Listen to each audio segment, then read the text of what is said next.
Hi, everyone. Today I am speaking with Ellie, a fellow show jumper. Super excited to have you on today, Ellie. Thank you for joining us. You're welcome. I'm looking forward to it. Yes, so before we kind of dive into the nitty-gritty, can you just give everyone like a little background, like where are you right now? A little bit of background about, let's say, before our coaching program. Okay. Geographically, at the moment, I'm living in France in the house of an international show jumper, but she's not here because she's at the Sunshine Tour. And, oh, which might have finished now, actually, thinking about it. She's based in Spain. So I'm here looking after her brood mares and one of her competition stallions. My own horses are here too. So basically, I am a glorified shit shoveler, but I decided nearly a year ago when I spoke to Crystal, that it was about time that I stopped working for others and I started pursuing my own dream of being an international show jumper. So I've kind of nearly got there just before COVID hit. I had an invite to the Blaye International. If you're an amateur show jumper, you have to be invited to compete. So I was preparing for that, and COVID hit, and it all kind of stopped, and along with it, my motivation. So after, I'd say quite a few years ago, I had two nasty accidents over quite large. Well, one was a large show jump, and the following week was over quite a large eventing cross-country jump. And I completely and utterly lost my confidence. It took me a long time to get it back. But when I did get it back, I developed lots of weird riding habits, such as overly folding forwards over jumps, even over little tiny 60 centimeter jumps. I was doing this weird folding forward thing. And I developed these legs were moving all the time. And then Crystal kept appearing on the internet. She's everywhere. She was just like stalking me, but she didn't realize she was doing so. And I thought, why not? So I had a conversation with her, a strategy call, and I was sold, definitely. And I went ahead. My God, the improvement in my riding is incredible. Nice, stable legs. I am for fun, I am just galloping around the farm on my little Welsh mountain pony, bareback. He's the one I use to go and check all the mares are in the correct place and check all the fencing. And it's bareback, so I can jump on and off. And I'm completely stable. That my legs are absolutely where they should be for the most part. And yeah, it's made an incredible difference to my riding. And I'll shut up now. I'm over talking. No, it's great. So just kind of backtrack a little bit. So you were already kind of jumping at a pretty decent level. So do you want to share like what level you were already jumping at? But then also, you said that you had some bad falls and you were kind of developing weird habits, but what had you tried before you found me? Okay, there were several questions, so I'll do them in order. Prior to my accident, I was jumping 1 meter 20 confidently, probably not technically perfectly, but the horse could do it, and I was kind of a very willing passenger, I suppose you'd say. But after that, I was then slowly working my way back up the levels and had got to, I think my last amateur show was 110 or 115. 110, I think it was actually, but it was jumping that a lot better. What had I tried? Oh, I tried many coaches. Some of them had no belief in me going further. I had one lady who actually told me that Lotus was far too good for me. Lotus is my warm blood, by the way. Then I should give him to her daughter to compete on. And I said, no, I'm not. So I got rid of her. And the lady who gave me, the lady whose house I live in, she said, well, come here and I'll coach you. And she believed in me, and we started moving up the levels. And I got my Gallo 7, which you do need to compete at the amateur level in France. But I was still hitting a ceiling from a motivational and momentum point of view, which the mastermind with Crystal's VIP circle is superb for that. You have lots and lots of support. And I've forgotten what the last question was. No, just really like what had you tried before you found me? Because I know you were working with people that are jumping bigger than 160, it sounds like. Like these are some Oh, serious yes. people you've been training with. Yes, The last lady I trained with, who's where I'm living, whose horses I'm looking after, she competes regularly at 165 in the 165 classes. So, absolutely brilliant rider. But we'll use my legs, for example. She did explain to me on many occasions how to solve my problem. And I was also doing a different thing as well. I was hyperextending my heels. They were really forced down. And first of all, she didn't even notice that. When she finally did, she explained to me how to do that, but it didn't make sense. Her explanations didn't make sense. So I would be following to her T. I'm autistic, and we have a terrible tendency to follow things word for word. And non-autistic people have a tendency to just do an explanation, not realizing that there is a different literal meaning to what they're saying. So, of course, people like me will literally follow those instructions, and they don't work.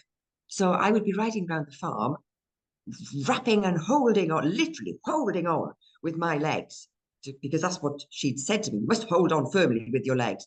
So I would be doing that, holding on firmly with all of my legs, as in my two legs all the way to the top. I would get once around the farm and my legs would be absolutely burning with the over effort, because what she hadn't explained, and Crystal did, it's the lower calf and upper heel firmly cradling the bottom of the horse, the belly of the horse. Well, of course, that makes far more sense. So the knees are allowed to be relaxed. So that made it, well, in one lesson, it was in 5 minutes.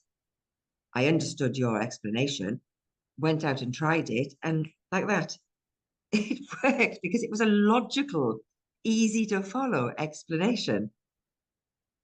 So coaching rather than a rider teaching. Yeah, actually, I've had similar experiences where some of them they'll use words that they've read in books, especially the dressage riders. I went and I tried a horse to buy for a client of mine in Germany a few weeks ago, and this lady kept saying really weird things, but like, something through the bridle, and it has to go from the front of the horse, like that's the engine, or it was that one. she just kept shouting random things. And I remember I was like, are you trying to help me or like make this go completely sideways? Because it just didn't make any sense what she was saying. Yes. A lot of the dressage jargon makes absolutely no sense. And in fact, as a writer, I think I should chase up and research into the etymology behind that, because it's just weird. No, it's Behind the true. bit. Yeah, yes, no, it's true that a lot of people, they throw around these words, but then they don't actually know what it feels like. And they don't know how to, as you said, kind of explain it in a way that you can actually achieve it. So, that's kind of a good point, and maybe you touch on it a little bit, but what are maybe some of the biggest differences that you found in my coaching style? And, kind of, you're in my VIP inner circle, obviously. So what are some of the major differences that you found since you've started working with me? As in my writing differences, how In general, how you've learned, your writing differences, just everything. well, I will say that the vast improvement of my lower leg has basically solved all of my riding issues. Just from that one tweak, I no longer dramatically fold forwards over jumps. I don't, because my foundation is solid. So from a riding aspect, that one thing has just improved everything. The I love the on form app with, we video ourselves. Okay, I did struggle with the technology, and I know that put me months behind because I'm a middle-aged horse rider, and we don't do modern tech because we live in fields and arenas. But once I got that solved, it was just so nice to be able to send in a video, and then you would slow it down, zoom in, pinpoint exactly what we were doing wrong. Like, for example, the last one I did with you saying about my saddle being downhill. Now, your tack is very important to your position. And of course, at the best will in the world, you're not going to ride well if your saddle is not sitting correctly on the horse. Just the fact that we can contact you at any time of the day, literally, God, I think you answered me at 3 o'clock in the morning once. It was just like, oh my God, I didn't actually mean to disturb you at this time. I just thought it would be I'm a getting better message would about be that. sent and you I've with it set the myself some next rules. day. So it's just like yes, the accessibility of a coach. It is no way that anybody would, well, I'm sure some people would be able to feasibly afford a coach 24/7. And if we can send them in and you're critiquing our riding like that, it's the feedback, which means that the next day you can go out and work on what you've done wrong one day, you can actually improve on the next day, which means that your progress is vastly accelerated. For sure. And I know like we've had this conversation before, but you also talk about how you have two coaches in your pocket. I do, yes. Do you want to share a little bit like what some of your other favorite aspects of the program? Because I know you and Christian really hit it off in the momentum calls. So Oh, they're great. They're so motivating. And sometimes by the end of the week, because my momentum calls are on a Monday, and sometimes by Sunday, my motivation is going, oh God, no, da, da, da, da. And then I have this very sort of, well, it's kind of an amusing call actually. And then after my call on a Monday, I go out and I ride and I'm remotivated for the week. And it's great. yeah, I always know when somebody's momentum call is coming up because I suddenly have a whole bunch of videos to critique on the app, which is always so much fun. Yeah, any other like favorite aspects about the VIP? The classes, the 5 classes a week. I love those, and I've actually started structuring my rides to fit in with the topics of the class and with my guided audio. So I have my guided audio pony, which I do those with, and then Lotus is going to be my classroom horse, especially with the jumping classes.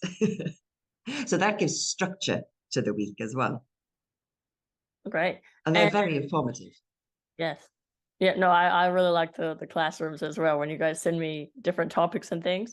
I think a couple weeks ago we were kind of critiquing a rider, a big like name show jumper, and he was falling. He fell in one of the competitions, and we like super slow moded Yes. and oh, Because when it wasn't slow mode, you didn't realize that he was going to fall until he was literally at the jump, just about to take off. But in slow mo, you could actually see it progressing as he's coming on the approach, and then it was just like, well, he's never going to stay on that. right. Yes. No. Exactly. It's just so amazing to see. So why don't you But share it with does make you feel so much better. everyone? It makes you feel so much better when you see these international riders fall off. I remember one international rider I was working for, and in my first week, she fell off in her arena, and she came walking towards me laughing. She said, "See, even the best of us fall." Yeah, no, for sure. So why don't you share with everyone because you have big goals for this year. You and I have a really cool plan coming up for this year. Why don't you share with everyone like what it is you're working on now and what your plans are for this year? Mediterranean tour, Oliver. Definitely, definitely. Oh, I'm so looking forward to doing this because with the Bly International not happening, I am, and now this is, I'm going to do this, but I'm not going to do it as an amateur invited in. I'm going to do it with my FEI license. I have my FEI horse, so I must be an FEI rider. Going to do it. I am working on it. He, unfortunately, Lotus had several problems in quick succession, possibly linked with his hooves and then with his shoulder. So I've let him heal and I brought him back in work last week. And I am working on the hill work audio at the moment to get him back into fitness. And I'm going to be working through the audio lessons with him, with the starting off with the trail audios, then I'm moving on to the dressage audios, and then as his fitness and his sort of his focus is improved, then we're going to work on to the show jumping audios. So I'm going to be using Toto and Beatrice to get myself, my rider fitness ready, and then the guided audios for getting my my big boy, my Yeah. big warm-blood stallion. Oh, he's a little bear. Getting him ready. Yes, and for those of you guys who are watching that don't know, so the Mediterranean Equestrian Tour, this is here in Spain. It's super close to where I live with my stables.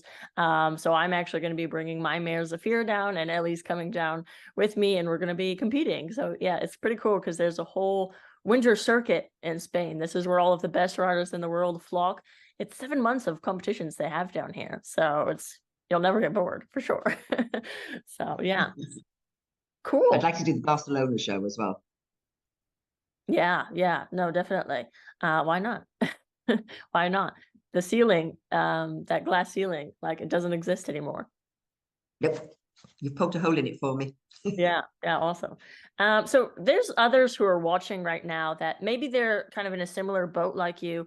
Maybe they're already jumping at a pretty decent height. They're already at the 120 level, but they kind of also feel like there's a ceiling. For some reason, they can't progress. They can't get unstuck. What would your biggest advice for those people be? To believe in yourself. That is, I think your mindset is key. You have to believe in yourself. And then you need to go out and find somebody who believes in you and is capable of getting you there. You need to have somebody who has done it, who knows how to get somebody to a GP level. There is no way on this earth you're going to DIY this, and you are not going to do it with a club level riding instructor. You need to have a GP level coach to get you to GP level. Right. Hinting at like He's brilliant. No. She says it like it is, though. You need to understand if you're going to get there, you need somebody who's going to be direct. That's true. Yes, I am very direct. Christian, I know it's a good thing. Yes. It's a good thing. It's not a criticism. It's a good thing. No, it's one of my bad habits is that I can't lie. I can't lie. It's just how I was raised, and it's carried with me my whole life. Yes. Well, I really enjoy following along on your journey, and I'm super excited, obviously, for you to come here in Spain and do the Mediterranean tour, and I could actually meet Yes. Lotus in person. It feels so weird to say, like, I haven't actually met you in person. This has all been 100% virtually. So yes, I'm going to meet you for the first time 7 months from now in person. Yes. We're like rocking the competition circuit. So thank you so much for joining me. And if anyone is watching today and you're kind of like, I'm in, like, how can I get involved in this? I want a coach. I want that Mr. Miyagi to kind of guide me through the levels. What I would love for you to do is actually comment down below a little horse emoji. And what I'll do is I will get in touch with you so we can jump on a call and have a conversation. I like to really get to know everyone. You'll send me a video of you riding, and let's have a chat. Yeah, so drop a little horse emoji down below. And again, thank you so much, Ellie, for joining me. And You're welcome.